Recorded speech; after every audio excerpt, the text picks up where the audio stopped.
He inventado el amor, dice la última mujer y parpadea. Una cuerda tendida entre el pastor y las ovejas. Una cuerda sobre un desierto, un peligroso detenerse, un querer su propio ocaso. Oscura nube suspendida sobre la vida. He trabajado para construirle su casa al último hombre. He sido el espíritu que avanza sobre el puente, aquella que quiere seguir viviendo y no seguir viviendo, aquella que todavía tiene caos dentro de sí y quiere hacer explotar la última luz de la estrella. ¿Quién es al que más amas? Al destrozado, respondo.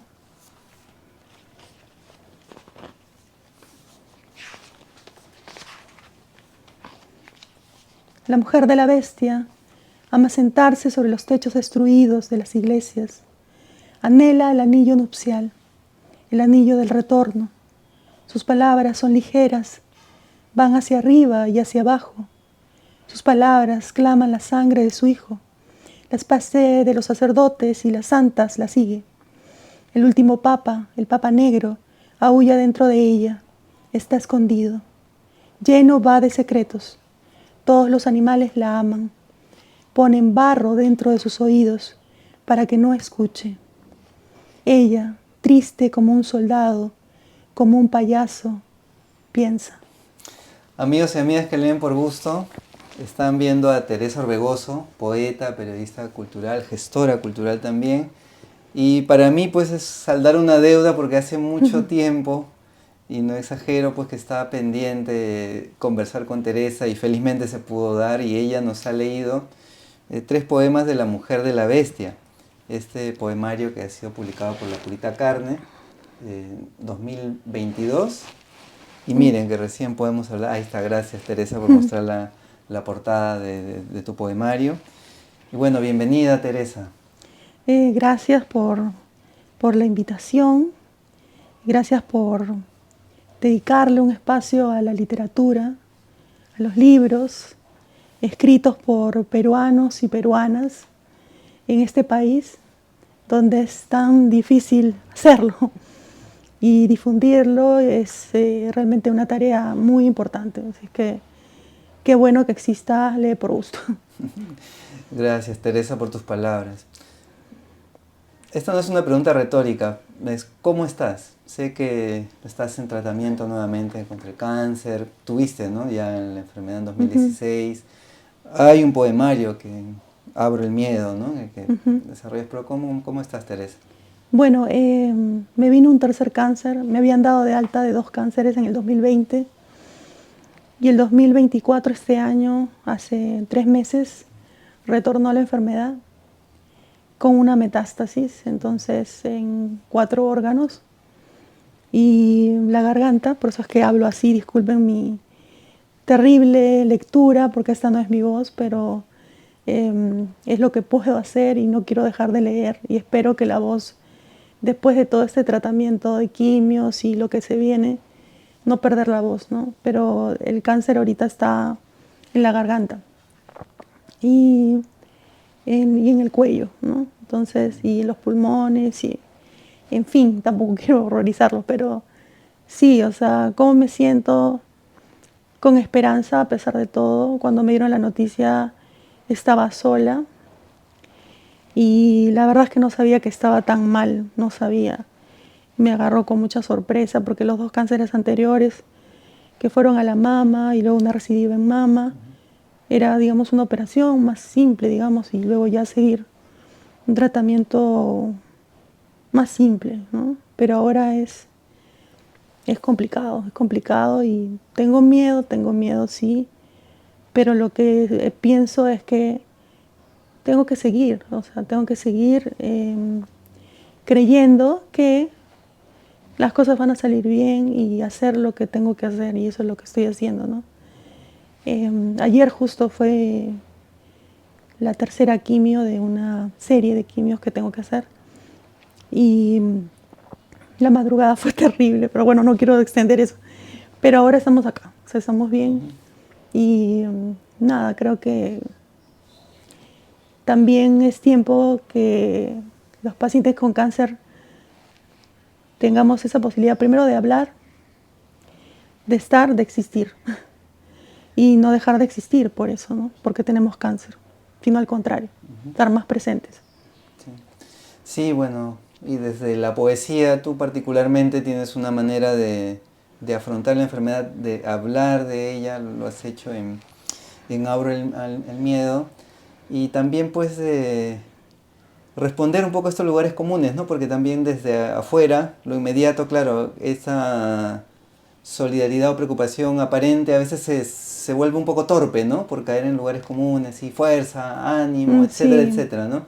Pero hay evidentemente, tú ya lo has manifestado, claro, una manera de mirar así de cerca la enfermedad, y desde la poesía, ¿no? Estaba viendo un video que grabaste para la Casa de Literatura como poesía y enfermedad equivalentes, ¿no? Casi en una misma Sí, línea. sí, sí, sí, sí.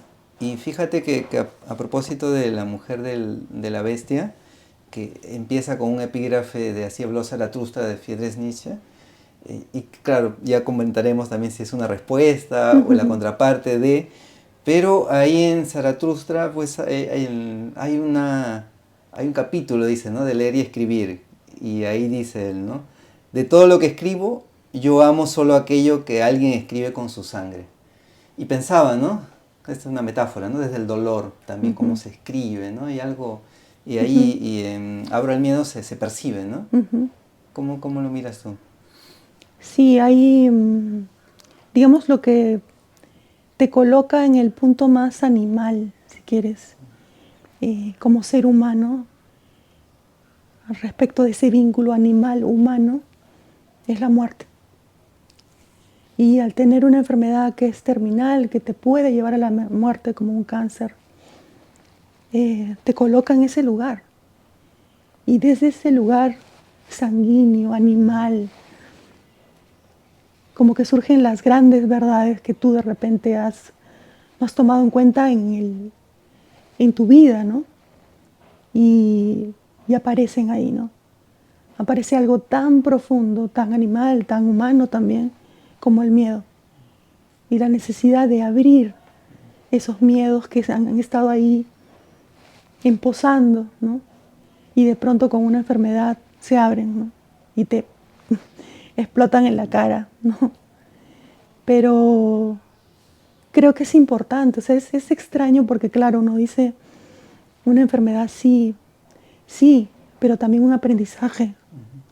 Y sobre todo un aprendizaje fundamental que es que primero el cáncer es un maestro, que siempre lo digo, es alguien que nos va a conducir por la vida de otra manera, vas a entrar de una forma y vas a salir de otra. Creo que habiendo aprendido algo fundamental, que estamos aquí para amar y en ese sentido honrar la vida, ¿no?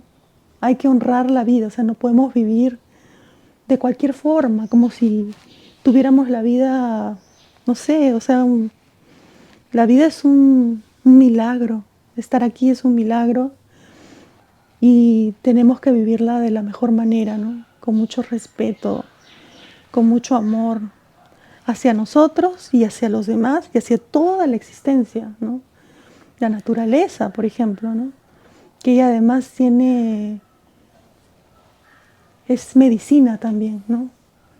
Tiene tanto para enseñarnos la naturaleza respecto de todo, o sea, de conocimiento ancestral, conocimiento medicinal, conocimiento de vida, de vidas. O sea, es la gran testigo, ¿no? La naturaleza es la gran testigo antes de nosotros y después de nosotros.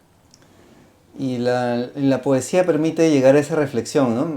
Mencioné a Nietzsche, claro, filósofo, y la filosofía y la poesía están conectadas de alguna forma, se intersectan, se hermanan, pero la poesía a través de, y te hemos escuchado leer, de la musicalidad, del ritmo, de las imágenes, permiten, ¿no? Permear quizás lo que ocurre en el mundo, ¿no? Pero me gustaría que nos cuentes qué visión tienes tú de la poesía hablando de estas reflexiones sobre la vida que acabas de hacer, ¿no? La poesía para mí es una oración. El arte en general es una oración, siempre lo digo. Estar en una situación de este tipo, como una enfermedad terminal, te coloca en ese lugar de que ya no vives la vida de la misma manera. Para mí el arte, la poesía, es la creación en ese momento, es como si estuvieras orando. Y para mí la poesía es un acto de fe, es un acto de amor. Yo diría que el acto más enorme que puede hacer un ser humano cuando está muriendo es donar al mundo algo hecho con amor, con fe, con verdad, ¿no? Y eso lo han hecho a lo largo de la historia poetas importantes que han tenido enfermedades. Incluso ni siquiera han podido ver el libro publicado, ¿no? Como Gonzalo Millán, por ejemplo, ¿no?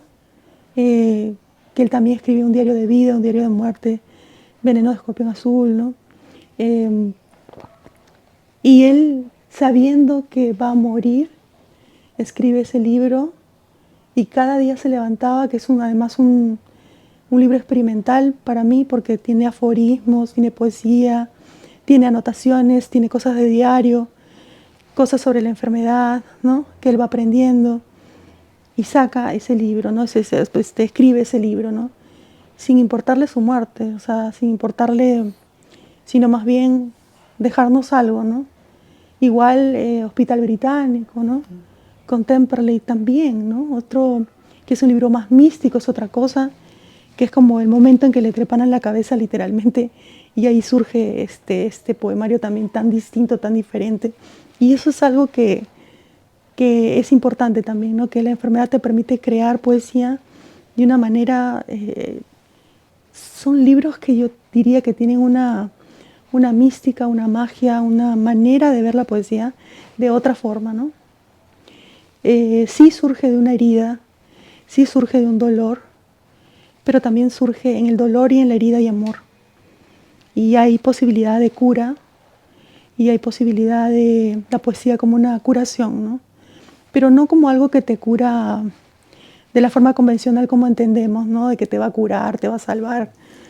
No es una pastilla, ¿no? No es un medicamento. Es algo que te va a curar, y no solamente a ti, sino que va a ayudar a otros a curarse desde un lugar espiritual que yo creo que es más profundo, más hondo que de repente el físico, ¿no? Uh-huh. Prometo llegar a la mujer de la bestia, ¿eh? Pero solamente no puedo dejar de aprovechar toda esta reflexión, toda esta mirada para preguntarte, ¿no? Uh-huh. ¿Tú cómo te descubres cercana a la poesía?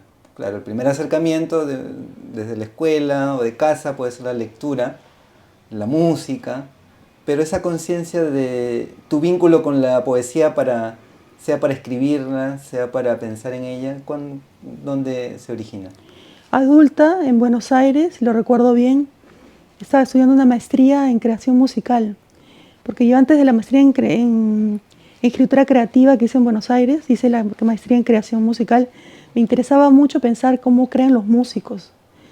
Yo canto, ahorita esta voz obviamente no, pero en ese momento cantaba, hacía música, entonces desde niña tenía esa habilidad natural, nunca estudié, pero siempre canté. Incluso he cantado en lugares donde he podido ganar algo con eso, ¿no? Y entonces hice esta maestría en creación musical y recuerdo el día en que apareció frente a mí gigante en una pantalla, en una de las clases de la orquesta de la maestría. Nos dicen, el logo de la orquesta era la piedra de los 12 ángulos.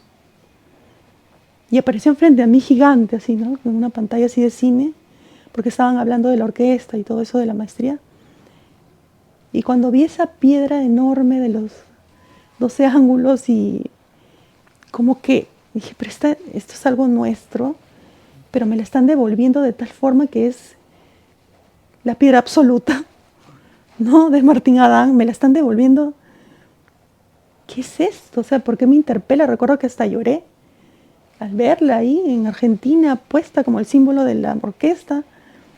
La orquesta obviamente es instrumentos autóctonos y originarios y nuevas tecnologías, que también es un híbrido alucinante. Y la maestría es sobre eso, justamente mezclan lo tradicional con lo contemporáneo, la tecnología.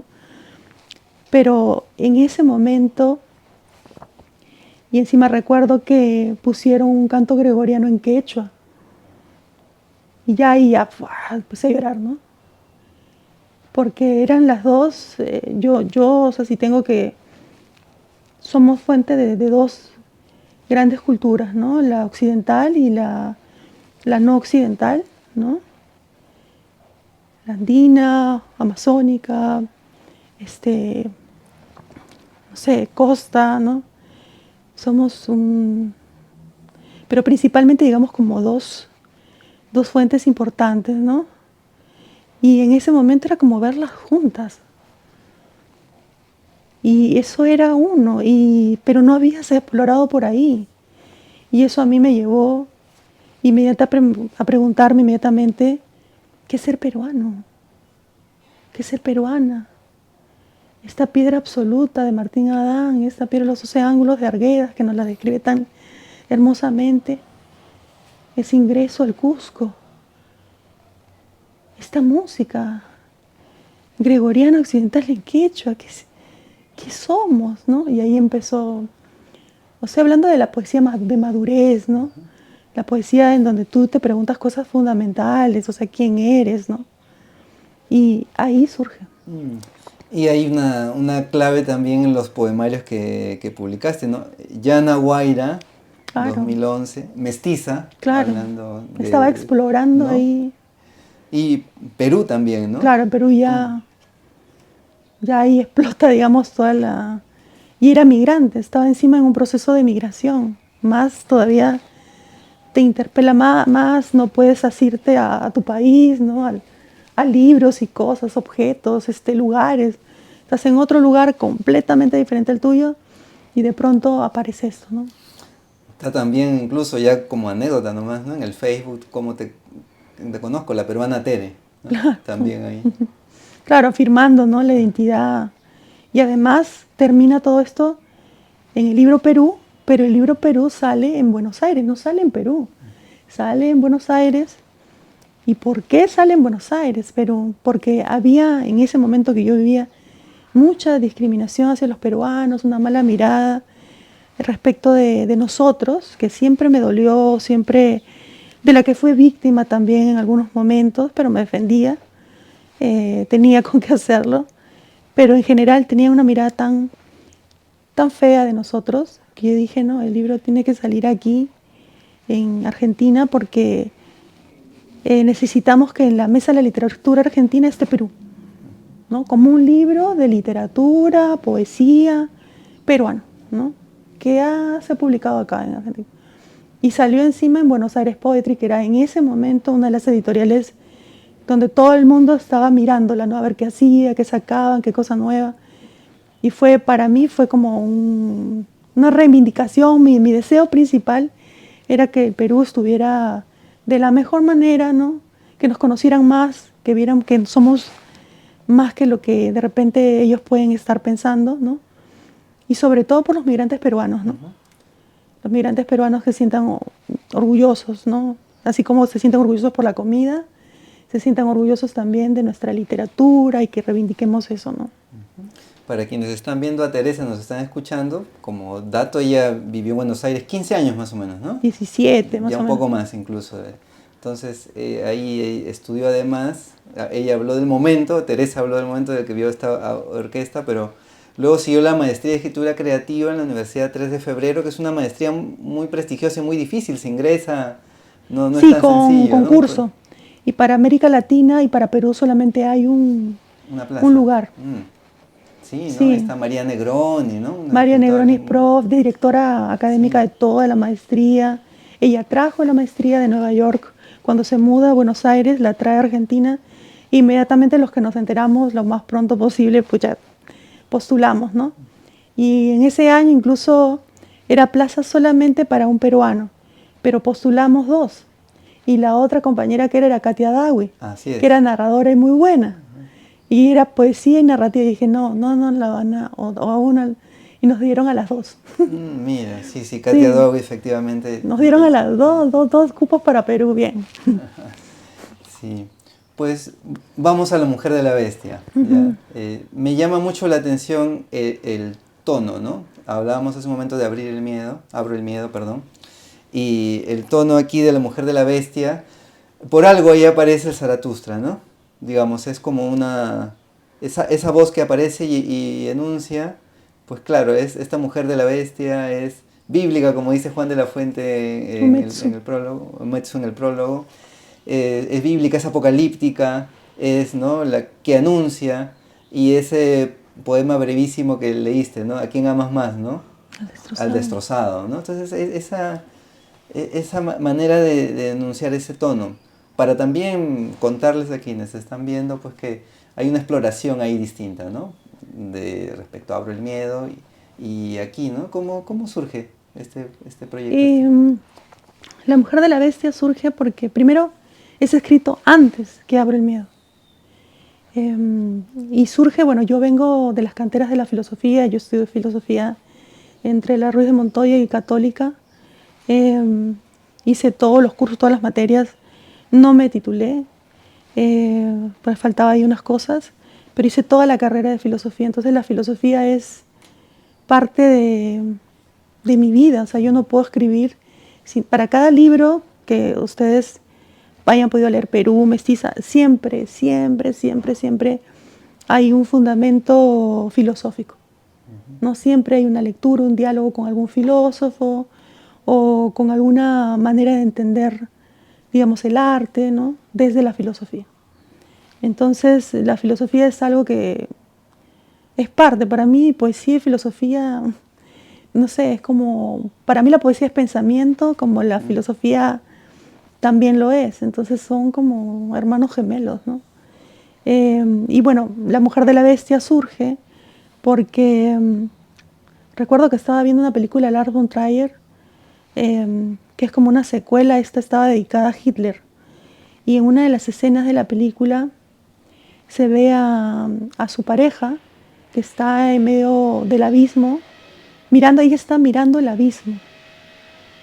O sea, una mujer que miraba lo abisal, miraba, pero con poder, ¿ah? No era una mujer llorando, ni pobrecita, no, era una mujer parada en una especie de castillo enorme, ¿no?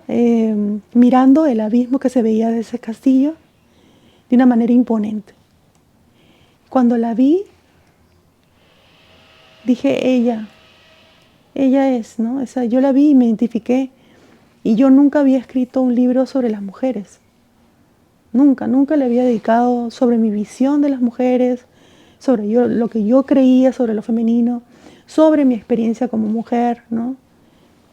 Y entonces digo, este es el libro, este es el momento para escribir este libro y poder plantear todo lo que pienso sobre las mujeres, ¿no? Y tenía esa imagen de lo femenino, ¿no? Como no una mujer víctima, sino una mujer más bien empoderada y capaz de sostener el abismo, de no caerse ante el abismo, sino sostenerlo. Y esa es la mujer de la bestia.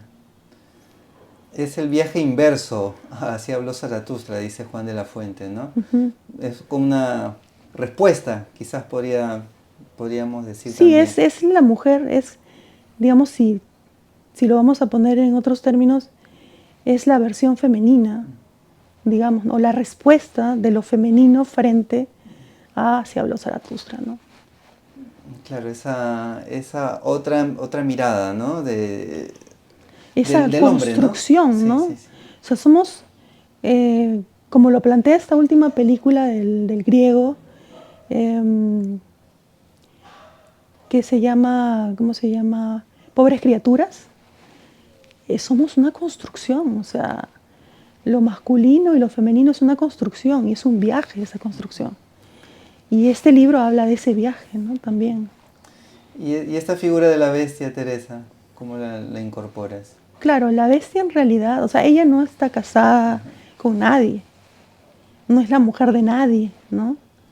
Pero la bestia es ella misma también. Ahí no hay bestia. Pues claro que la lectura, la mujer vela, claro, ¿no?, puede dar a entender que es de alguien, ¿no? Pero no, la bestia es ella misma, ¿no? Es ella misma. que es bestial. Retomando esto que tú decías, lo sanguíneo, es bestial, es animal, ¿no? Como algo primigenio también que está en la mujer. Sí. Este poema aquí de la página 26, por ejemplo, ¿no? La mujer de la bestia contempla su reino de animales fríos sin pastor. Levanta las manos, crea el desierto. La niebla cubre su casa. Ella y el águila son uno en silencio. Sabe que el ser más pequeño se ríe de su señor. Su libro está abierto para que escribas. Alimenta con sal el hambre del recién nacido. Es la más bella, sonríe. Dentro de sus ojos, alguien sufre.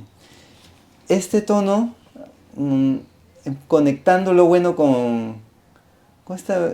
Podría tener como, ahí dice Juan, ¿no? De la fuente, esta cuestión bíblica, ¿no? Pero aquí es como que anunciarle al hombre, al humano, ¿no? ¿Qué es lo que está ocurriendo? ¿Qué puede ocurrir? ¿No? Esa visión así desde el futuro que se proyecta ahí, ¿no?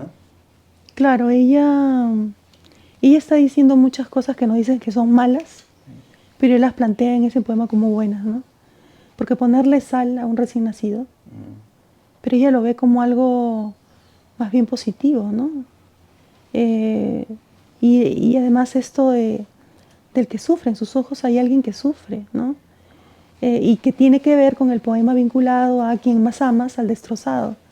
Y esto me lleva a hablar de la capacidad de la mujer, no solamente de contener lo abisal o el abismo, sino también de contener el dolor, de todo. O sea, cuando hablamos de cura, de ser curados, hay una poeta, Claudia Massín, que es psicóloga, bueno, argentina, que tiene justamente ese libro de curar y ser curados, y ella plantea que uno debe ser capaz incluso de poder perdonar al padre que te ha violado, por ejemplo, ¿no?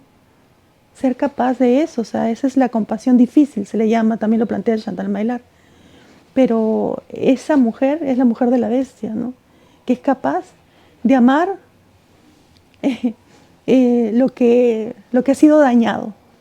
Porque lo que plantea Claudia Massín en ese libro es que todos hemos sido dañados, todos hemos sido heridos. Y para poder ser curados, realmente necesitamos vencer esa herida, ¿no? Y si no, vamos a seguir siendo heridos. Y vamos a seguir hiriendo a todos por nuestro camino, ¿no? Entonces lo principal es aceptar y superar, ¿no? Perdonar. Compasión difícil. Eso le llama a ella compasión difícil. Digamos que esto lo practica la mujer de la bestia. Aunque mucha gente no lo entienda, ¿no? Mucha gente diga, pero ¿cómo vas a perdonar a tu hermano que te violó, a tu papá que te violó, al asesino ¿no? de tu hermana, no sé? La mujer de la bestia va lejos, o sea, no es la mujer que... No es una mujer como María, que tiene a su hijo Jesús entre sus brazos, ¿no? Consolándolo después de todo ese martirio que fue la crucifixión, ¿no? Que es un hijo amado, que es un hijo que ha dado la vida por todos nosotros, digamos, ¿no? Para salvarnos de los pecados. Esta María, si quieres, o esta mujer es otra, o sea, es tener más bien al que ha matado entre sus brazos, compadeciéndose de él, ¿no? Porque está herido, sabe que sus acciones son producto de algo mayor. Mencionabas hace un rato, Teresa, ¿no? La filosofía como también ideas, ¿no? Lectura de ideas. Con la poesía ocurre algo particular, ¿no? Porque uno lee los poemas y claro, hay reflexiones, ideas, imágenes, pero hay otro momento que cuando uno lee en voz alta ese poema, como lo has hecho y yo he intentado también hacerlo ahora, está también la melodía, la musicalidad y se percibe mucho de otra forma ese tono. Y para construir el libro yo resaltaba esa manera de enunciar precisamente, ¿no? Que hay trabajo, ahí viene la pregunta más de artesanía del poema, ¿no? ¿Cómo se sostiene, ¿no? ese tono?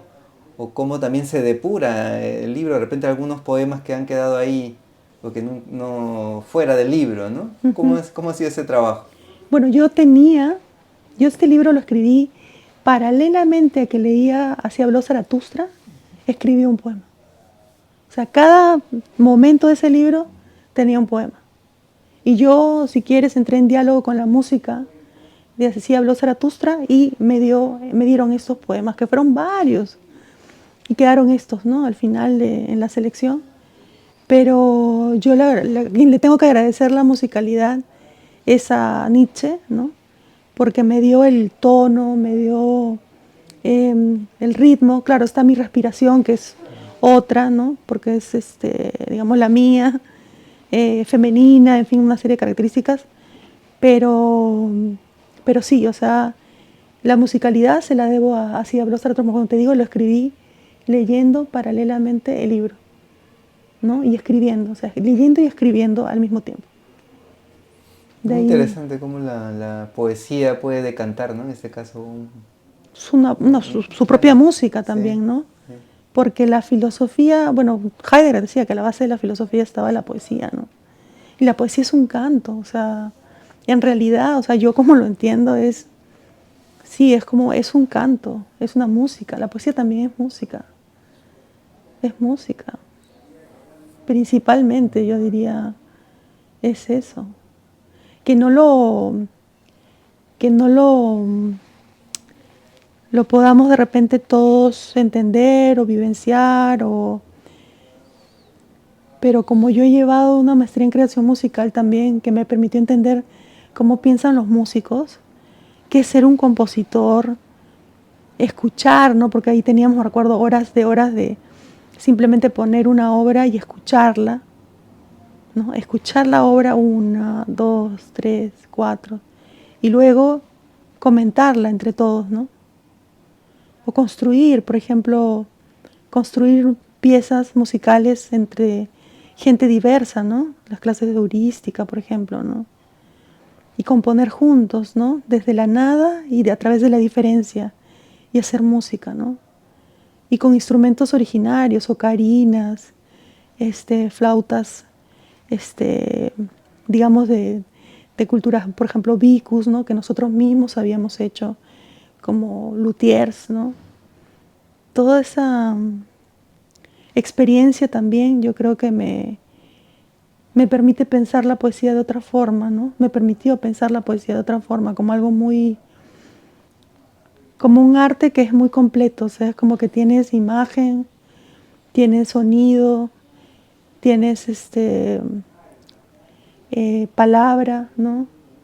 Que el sonido para mí es la música, ¿no? Definitivamente hay ahí una conexión. Nosotros cuando hacemos poesía nos conectamos además con algo animal. Yo siento que sí, ¿sabes? Estamos con algo muy, muy profundo y muy ancestral, ¿no? Y creo que todos tenemos lo ancestral, no solamente nosotros los peruanos, sino hay ahí una voz. Y justo en la maestría en creación musical nos hacían llegar a esa voz interna, ¿no? Interior. Y yo por lo menos encontré en mi búsqueda, en mi exploración para componer mi obra en la maestría en creación musical, encontré a una mujer, ¿no?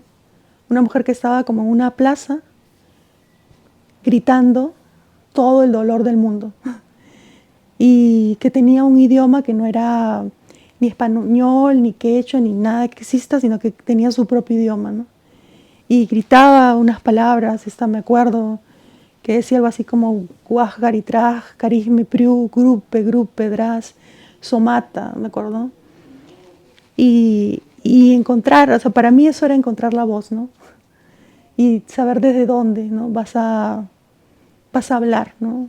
Y me di cuenta que era desde el dolor, que había ahí algo importante que decir para los seres humanos, ¿no? Quizás la frustración más grande cuando alguien se aleja de la poesía es porque quiere entenderla, ¿no? Y no se trata de eso necesariamente, ¿no? No. ¿Qué ocurre con el poema, piensas tú? Cuando tratan de entenderlo. ¿O cómo uno debe acercarse al poema o a la poesía? Yo creo que uno debe acercarse a la poesía de la manera más limpia posible, ¿no? Sin prejuicios y sin creer que es tal o sea, prejuicios me refiero a creer que es tal o cual cosa, ¿no? Es solo pensamiento, es pura emoción, ¿no? Entrar, como se dice, yo creo que los talleres están mal, ¿sabes? De poesía, están mal porque, claro, te dan un libro, lees, escribes, ¿no? Pero para mí, por ejemplo, un taller de poesía buenísimo sería un taller de inmersión, ¿no? donde tú puedas experimentar la poesía a partir de los sentidos, en general, todos los sentidos. Y eso implica una experiencia con el cuerpo, no hay otra, ¿no? No solamente con la lectura, a mí me parece muy mental. Y como yo pienso que la poesía es animal, yo sí pienso que la poesía, de la mejor manera que podemos hacerle llegar a la gente la poesía, es a través del cuerpo, ¿no? A través de los sentidos. Y se puede hacer, ¿no? Desde una forma de leer, desde un poema experimental, desde un poema visual, porque la poesía tiene diversidad de formas, no es solamente la escritural, ¿no? Entonces, que la gente pueda, desde que ingresa, no sé, darle una bebida espirituosa para que tome, compartir, ¿no?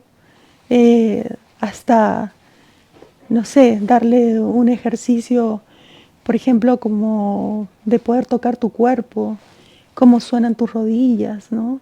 Cómo suenan tus puños, ¿no? Cómo sentirte, porque al final la poesía somos nosotros también, ¿no? Y poder explorar, me imagino un taller donde la gente tenga una cajita y diga, a ver, mete las manos como lo hizo Blanca Varela, ¿no? En la arena, y ahí de repente en esa cajita tener arena y hacer que metan las manos, que dejen el celular, ¿no? Que se conecten con lo vivo. Eso sería para mí hacer poesía en un taller. Qué interesante, me he quedado pensando mucho, ¿no? Claro, por acercarnos tanto a la palabra, a la idea, nos desconectamos de lo sensorial, ¿no? Y poesía es plástica también. Lo plástico está en la poesía. Lo plástico es justamente aquella experiencia más viva que tú puedes tener como ser humano. Desde el sonido de la gota que cae en el caño malogrado, ¿no? Desde el canto de tu abuela. Todo eso es poesía, todo en realidad es poético y poetizable, ¿no? Entonces, esa posibilidad de estar atentos con el alma a todo lo que nos rodea, eso es hacer poesía, eso es ser un poeta, eso es lo que debe buscar un poeta, ¿no? Se debe buscar en un poema. ¿Y tú escribes todos los días? ¿Siempre estás pensando en escribir ahora mismo, en tu tratamiento? ¿Te Siempre, da para escribir? siempre escribo poesía. Siempre estoy, sobre todo más que escribir poesía en esta línea, ¿no? Siempre estoy atenta con el alma a lo que puede decirnos a los seres humanos algo que nos permita vivir o celebrar la vida como con más vida, ¿no? Esa es ahorita mi búsqueda, digamos. Teresa, tú sabes que en Lee por Gusto al final, esta es una sección que se ha popularizado y me alegra, pero a veces me intimida un poco, la de los 5 libros favoritos, que en realidad es un buen pretexto para conocerte como lectora, Claro, ¿no? Son tantos libros. claro, hay muchos y no se conocen también, ¿no? Si tuvieras que hablar de 5 libros que te vengan a la Sí, mente, importantes claro. para ti, ¿cuáles serían? Bueno, para mí ahorita los que yo he leído son los de, bueno, he leído muchos, pero por ejemplo Daniela Camacho, una poeta mexicana muy buena, que también tuvo cáncer, ella a la boca. Ella escribió 2 libros importantes que son Imperia y Carcinoma. Carcinoma es un libro objeto, porque lo trabajó con un artista plástico mexicano, e Imperio es un libro más, digamos, de prosa poética, ¿no? Pero recomendarían que lean esos libros. También está María Gómez Lara, una poeta colombiana, que ganó también el premio de la Fundación Low, muy jovencita, y también fue con un libro sobre su tumor en el cerebro con forma de corazón, que se llama El lugar de las palabras. Ese también lo recomiendo, no tiene pierde. Obviamente voy a recomendar los libros Eso y Alfabeto de Inger Christensen, que son los libros que a mí me abrieron la cabeza para pensar una enfermedad como el cáncer y me permitieron escribir Abro el miedo, porque es una intertextualidad, ese libro es una intertextualidad con esos 2 libros de Inger. Y como último, para ver entre los peruanos, sí, bueno, hay uno último que he leído que me ha encantado, que tiene que ver también con la migración japonesa en el Perú, que obviamente es de Juan Carlos Fuentes Umetsu, que se llama Umetsu justamente, y que habla sobre su abuelo y toda la historia que hay detrás, ¿no? de esa migración y cómo Juan la rescata, la restituye para conocerlo nosotros ahora, en un país tan lleno de migración como es el Perú. Es muy interesante como propuesta estética y también propuesta experimental, porque es una poesía documental y es muy interesante además las reflexiones que hay dentro del libro, que es creo lo que yo también busco, ¿no? Ver a dónde llegamos, a dónde vamos con este libro, ¿no? ¿Qué nos está dando el poeta para que aprendamos, ¿no? Porque un libro de poesía también es un libro de aprendizaje, es un viaje, ¿no? Uh-huh. Muchísimas gracias, Teresa. Gracias por las lecturas, por el libro, por la poesía y también por esta mirada, ¿no?, tan necesaria. Es detenerse un momento en medio de este la tráfago que es vorágine, la vida, sí, ¿no? sí, sí. Y bueno, agradecido y que nos sigamos viendo. No, gracias a ti y sobre todo en estos momentos te lo agradezco que me des este espacio porque es importante estar y conectarnos, ¿no? Entrevistas a muchos escritores, a muchos poetas, a muchas poetas y es importante también poner, como siempre digo, en esta conversación porque la literatura es una conversación que se da hace años, como dice Gabriela Mistral, y esa mesa de Vallejo también, donde todos estamos sentados a la mesa y mientras seamos más en un país tan diverso como el nuestro, y esta conversación continúe sin peleas, sin conflictos y demás, genial. Así que en eso estamos. Sí. Gracias. Que esta conversación continúe. Muchas gracias a Teresa y a quienes también nos han seguido en esta charla.